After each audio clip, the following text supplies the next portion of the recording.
Oliveira, eu sou estudante da Universidade Federal do Sudeste do Pará, curso de Engenharia Mecânica e atualmente estou no 4º período. Vou apresentar hoje o meu artigo intitulado Análise Experimental e Numérica da Variação Térmica em Diferentes Potentes de Impressoras 3D FFF e sua influência na processabilidade de equipamentos. O trabalho é composto por mim, Wesley Ferreira, Rony Peterson, Igor Alves Oliveira, Eliezer Eulália Sena, Moisés Abreu de Souza e foi orientado pelo professor Pedro Christian Ayala Castilho. Para facilitar a compreensão da apresentação, eu dividi ela nos seguintes tópicos, sendo o primeiro a apresentação do grupo de pesquisa a qual faço parte, a motivação que levou à decisão de elaborar esse estudo, a introdução, que vai trazer a aplicação dos modelos comerciais das impressoras que são estudados no trabalho, a metodologia, que vai trazer as etapas da análise experimental e numérica, os resultados de discussões obtidos, as conclusões e, por fim, as referências bibliográficas e os agradecimentos. Eu faço parte do grupo de pesquisa CIPROMEC, sigla para Sistemas Inteligentes e Projetos Mecânicos, que é o grupo de pesquisa da Unifesp, relacionado à engenharia mecânica, que possui as seguintes linhas de pesquisa, sendo monitoramento de integridade estrutural, projetos mecânicos, manufatura aditiva, tecnologia assistiva, simulação computacional e controle de sistemas mecânicos. Esse estudo está totalmente relacionado à área da manufatura aditiva, mas também à área da simulação computacional, pois fará uso de softwares para comprovar o comportamento térmico de um elemento presente em 3 modelos de impressoras 3D. A motivação desse estudo parte de uma premissa bastante simples. Ao tentar aumentar a qualidade de impressão, é comum que o operador faça a seguinte ação: aumentar a temperatura do líquido. Mas essa regra ela não se aplica a todos os modelos de impressoras 3D, devido ao principal elemento que é a rotênide presente nelas, que devido à diferença na sua arquitetura, pode ter uma diferença também na dissipação do calor. Sendo assim, a gente segue a seguinte frase como motivação: a eficiência de uma rotênide é medida não pela temperatura máxima, mas pela capacidade de manter uma transição térmica estável. A rotênide, sendo como elemento principal de aquecimento da impressora 3D, ela é dividida em várias partes, com composições químicas diferentes. Essas partes vão permitir que o filamento ele reaja de forma diferente, amolecendo ou não antes do tempo correto. O estudo ele fez o levantamento dos principais problemas que acontecem nas rotênides de modelos convencionais de impressoras 3D. O primeiro deles é que oscilações térmicas comprometem a fusão adequada do filamento. Isso diz que, com a variação de temperatura que em alguns modelos de impressoras 3D é visível no painel, é também proporcional à variação da viscosidade do polímero que está sendo depositado na mesa. O segundo problema é que a propagação excessiva do calor, ou também um fenômeno chamado de heat creep, ele favorece o entupimento, que é basicamente a vazão da temperatura da onde se origina o maior calor para uma região indesejada. E a partir desses problemas, a gente tem os principais objetivos do estudo, que é analisar comparativamente 3 modelos utilizados em impressoras de diferentes gerações, sendo a Creality ND3D3SE, a impressora Zemov DX e a Cubex Clio. E o segundo objetivo é avaliar a influência da distribuição dessas arquiteturas para o principal matéria-prima, que é o filamento. E nesse caso vai ser analisado o PLA, o PETG e o ABS. E após isso, após essa análise numérica, foi estabelecido dados comparativos com uma análise experimental utilizando uma máquina específica para conseguir identificar um mapa de calor na prática. E com todos esses resultados, o objetivo principal do estudo consiste em propor melhorias para esses modelos que forem necessários. A metodologia ela foi dividida em 4 etapas principais, sendo a modelagem CAD a primeira, seguida da simulação numérica, a análise experimental e os resultados. Aqui na modelagem CAD, relacionada às extrusoras, foi a primeira etapa, que basicamente foi extraído fisicamente o kit extrusor de cada modelo, porque para efeito de simulação deveria ser analisado qual parte da extrusora por completo deveria ser considerado como parte que deveria vazar o calor ou dissipar o calor para alguma região. É possível observar uma distinção morfológica dos 3 casos.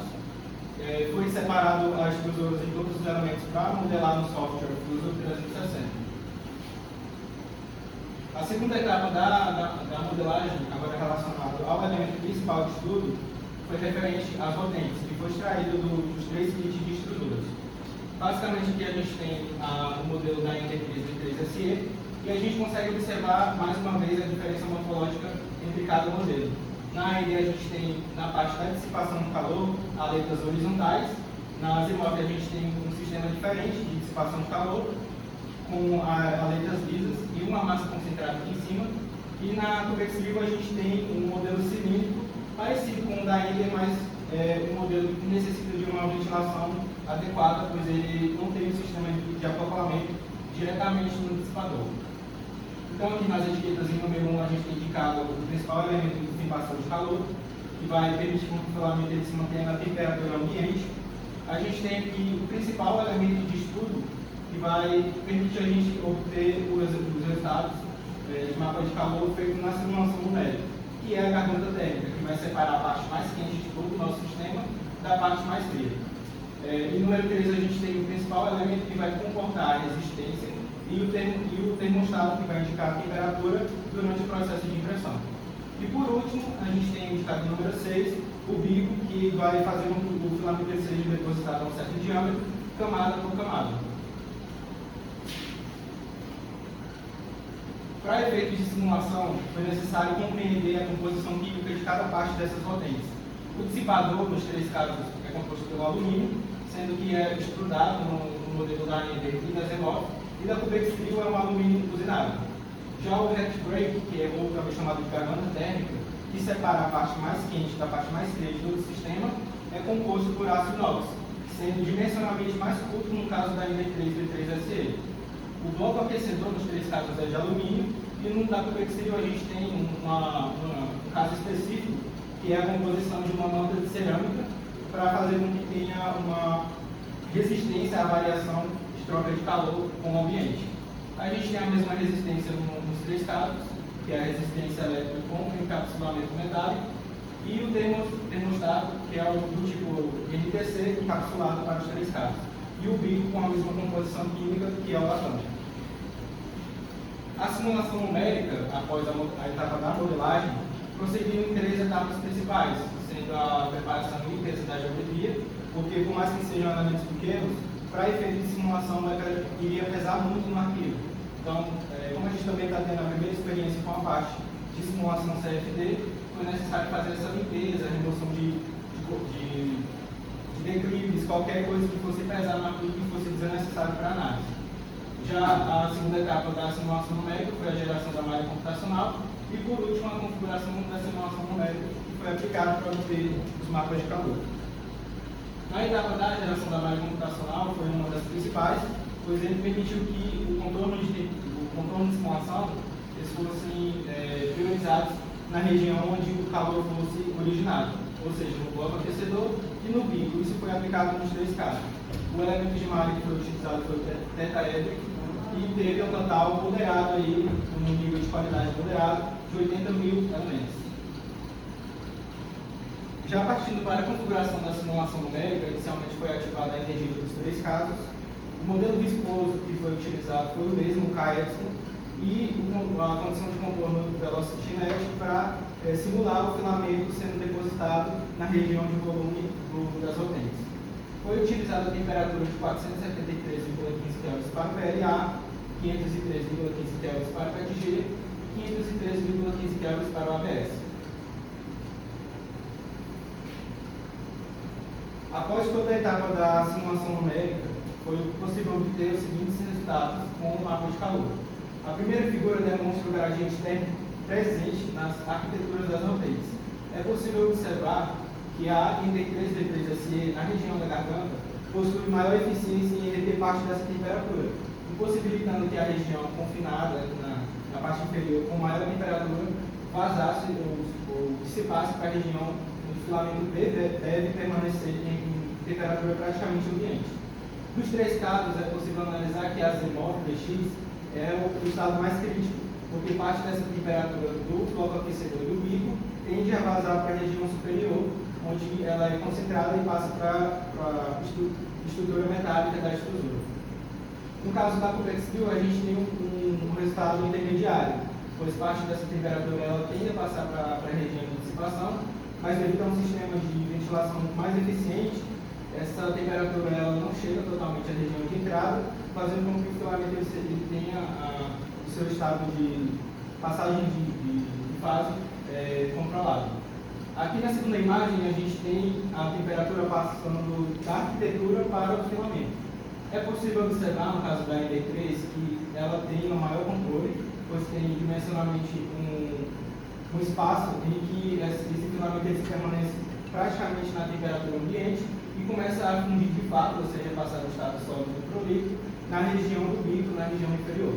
Nas hemófilas, por sua vez, a gente observa um estado mais crítico, confirmando a etapa anterior relacionada às arquiteturas. Aqui a gente consegue observar que o filamento ele tende a amolecer antes do tempo, ou seja, favorecendo alguns fenômenos como a red creep ou entupimento. Já no da cobertura, aqui por imagem, a gente consegue observar um resultado intermediário parecido com o da Ender, mas esse modelinho específico, tanto para a arquitetura e para os filamentos, varia de acordo com a ventilação que está sendo aplicada. Vale ressaltar que no caso da Cubextrio, ela é um modelo que possui 3 vertentes em série. Agora, nessa imagem a gente consegue observar a passagem da temperatura, o comportamento da temperatura no núcleo do filamento. No caso da Ender, a gente consegue observar um resultado intermediário, pois mesmo mudando o filamento e mantendo a temperatura para cada um, a gente consegue observar que tem um controle. O núcleo do filamento está mais frio e na região vai aquecendo. Porque se fosse ao contrário, o filamento ele estaria líquido no centro e ao redor estaria frio, fazendo com que tivesse um entupimento nesse modelo. Já nas hemófilas a gente tem um estado crítico.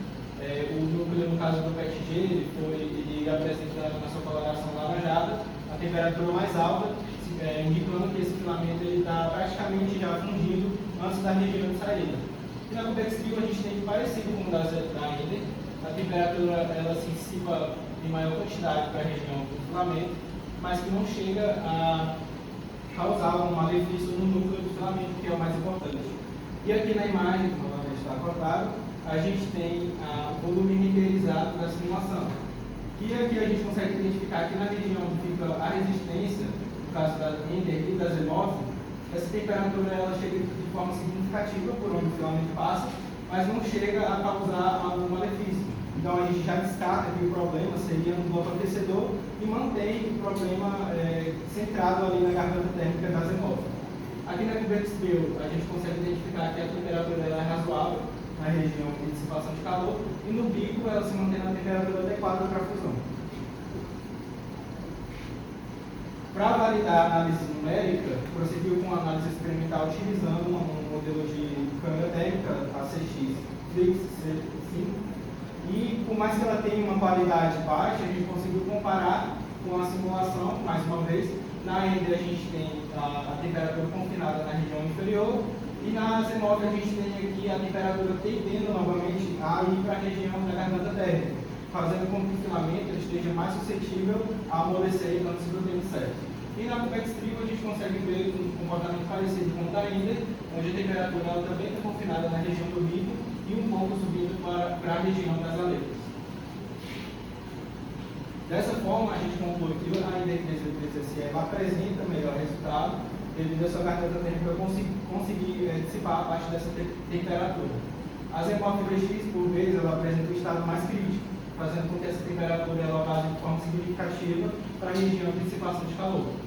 A Cubextrio ela apresenta um modelo que vai depender da forma como a ventilação está aplicada, porque esse modelo ele não tem a ventilação acoplada diretamente na superfície de dissipação de calor, como no caso da ND3 E a validação numérica ela vai validar o mapa de calor que obtivemos na análise numérica e, através de todas essas etapas da metodologia, foi possível estabelecer algumas melhorias ou propostas. A primeira delas é que, no caso da hemófilas, seria necessário ou possível colocar uma garganta térmica com composição bimetálica para impedir que parte dessa temperatura passasse de forma tão significativa para a região de dissipação de calor. E no caso da Cubextrio, que apresentou um resultado intermediário, seria uma solução viável melhorar o sistema de ventilação, aproximando esse ventilador da rodente, seria capaz de reter parte da temperatura que tende a subir para a região do dissipador de calor. Bom, essas foram as referências bibliográficas utilizadas para a composição do estudo. Gostaria de agradecer ao grupo de pesquisa Cipromec por todo o apoio e pela idealização do estudo, à Universidade Federal do Sul-Sudeste do Pará pela disponibilização dos laboratórios e à PROEX da UFESPA pela disponibilização de recursos financeiros para a realização do trabalho. Eu agradeço a oportunidade de todos e abro a oportunidade para a pergunta.